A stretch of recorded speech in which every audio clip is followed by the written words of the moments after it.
चलो देखो, यहाँ द्वीप को क्या बोलते हैं? आइलैंड बोलते हैं।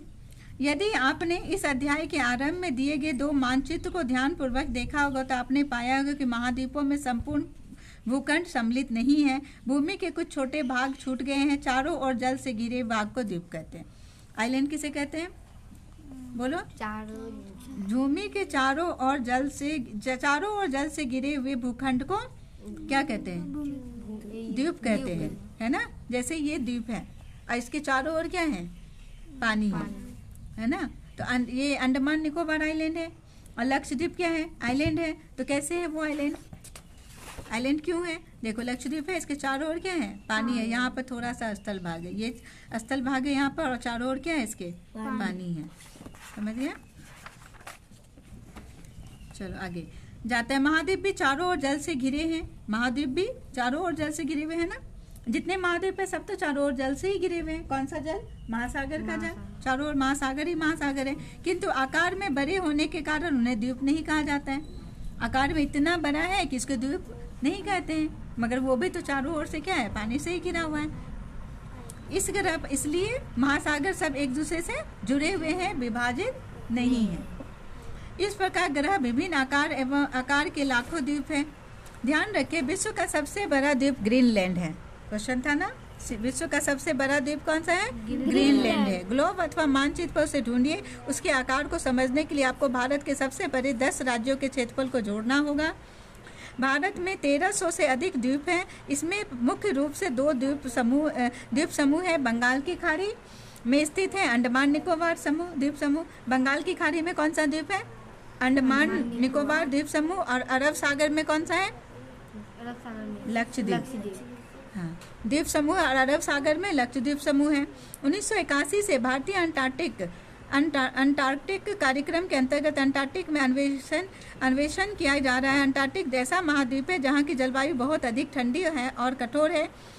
नीचे सफ़ेद फैलाव देखिए, जो कि अधिकांशतः 1983 में भारत के अंटार्कटिक और दक्षिण गंगोत्री नामक पहला वैज्ञानिक बेस स्टेशन स्थापित किया गया था। बाद में 2 और बेस स्टेशन स्थापित किया गया। इस सुदूर प्रदेश में भारतीय वैज्ञानिक के लगभग 40 दलों ने विशेष रूप से जलवायु और पर्यावरण के विकास पर शोध कार्य किया। वैज्ञानिकों के रहने के लिए यहाँ बने आवास में एक पुस्तकालय और यहाँ तक कि डाकघर भी है। महासागर और जीवन। महासागर का कैसा जीवन है सुनो। महासागर और महाद्वीप पर्यावरण के अत्यावश्यक भाग है, बहुत आवश्यक भाग है ये दोनों। भले ही हम ध्यान न दें, पर यह हमारे जीवन के अधिकांश पक्षों को प्रभावित करते हैं। हमें उल्लेख किया है कि महासागरों से महाद्वीप पर वर्षा होती है ना। महासागरों से ही ना महाद्वीप पर वर्षा होती है। सबसे पानी ज़्यादा एवोपरेट कहाँ से होता है? महासागरों सागर से होती है। यह पृथ्वी को जल चक्र का भाग है, जिसे आप आगे विज्ञान में पढ़ेंगे। उदाहरणतः महासागरों के बिना वर्षा नहीं होगी तो पृथ्वी मरुस्थल बन जाएगी, फिर यहाँ पर जीवन संभव नहीं हो पाएगा। यह भी ध्यातव्य है कि दुनिया भर की आधी ऑक्सीजन महासागर का वनस्पति जगत उत्पन्न करता है, इसलिए इन्हें पृथ्वी के फेफड़े कहा जाता है। इस प्रकार महासागर जलवायु को नियंत्रित और पृथ्वी पर जीवन को बनाए रखने में महत्वपूर्ण योगदान देते हैं। महासागर अनेक प्रकार से मानव जाति को प्रभावित करते हैं। आरंभिक काल से ही एक जगह से दूसरी जगह जाने, सभी प्रकार के सामानों के व्यापार, सैनिक अभियान संचालित करने और भोजन हेतु मछली पकड़ने के लिए लोगों ने महासागरों और सागरों की यात्रा की है। महासागरों ने पूरी दुनिया की तटीय क्षेत्रों पर रहने वाले लोगों की संस्कृति को भी पोषित किया है। उन सभी संस्कृतियों की वंदनतियों और कहानियों में समुद्र, समुद्री देवताओं, देवियों, समुद्री दैत्यों, समुद्रों के कोसों, महासागरों के खतरों और उनके आशीर्वाद की बातें मिलती हैं।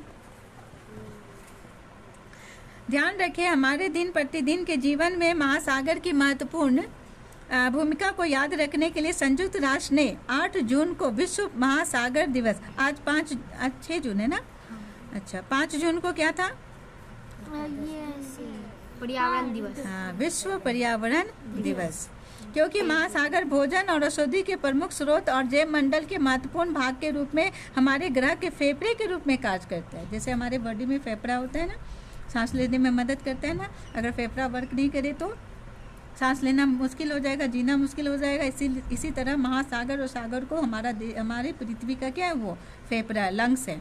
इसलिए 8 जून को विश्व महासागर दिवस के रूप में घोषित किया गया। कब है? 8 जून आने वाला है। वैज्ञानिक अध्ययनों से यह पता चलता है कि मानव की बढ़ती सामुद्रिक गतिविधियों ने महासागर को प्रदूषित किया है।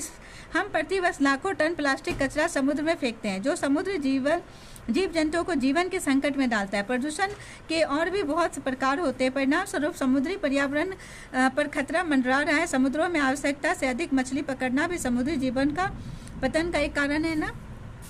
अभी पहले तो एक खाने के लिए मछली को पकड़ना होता था, अभी तो बिजनेस हो गई है ना। पहले उस इलाके के जो लोग रहते थे तो वो क्या खाएगा, है ना। उसे खाने के लिए तो फल अनाज नहीं मिल पाता, इसलिए वो मछली का सेवन करते थे। अभी उसको व्यापार के जैसा बनाने लगा, और ज़्यादा मात्रा में अगर मछली का क्या होगा, पकड़ेंगे तो फिर बेचेंगे। पकड़ेंगे तो क्या होगा, फिर महासागर पर संकट आएगा, है ना। ज़्यादा मछली भी तो रहना चाहिए ना महासागर में।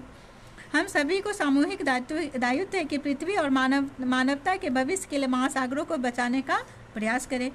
कचरा नहीं डालें, मछली ना पकड़ें, ज़्यादा से ज़्यादा अनाज सबका उपयोग करें। आगे बढ़ने से पहले पृथ्वी की सतह पर विस्तृत जलाशयों को महासागर और विशाल भूखंडों को महाद्वीप कहा जाता है। महासागर किसे कहते हैं?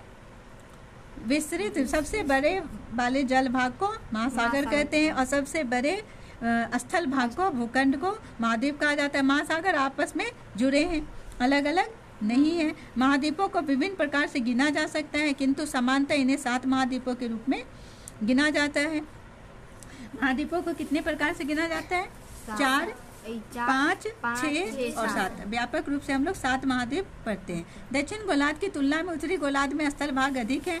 महासागर सभी प्रकार से समुद्री जीवन को पोषित करते हैं और विश्व की जलवायु में महत्वपूर्ण भूमिका निभाते हैं। अत्यधिक मानवीय गतिविधियों के कारण इन पर गंभीर प्रभाव पड़ा है और इन्हें सामूहिक रूप से संरक्षित करने की आवश्यकता है। अब प्रश्न और क्रियाकलाप और परियोजना, इसे हम लोग कल करेंगे, ठीक है। बहुत कम ही क्वेश्चन है, कल हो जाएगा।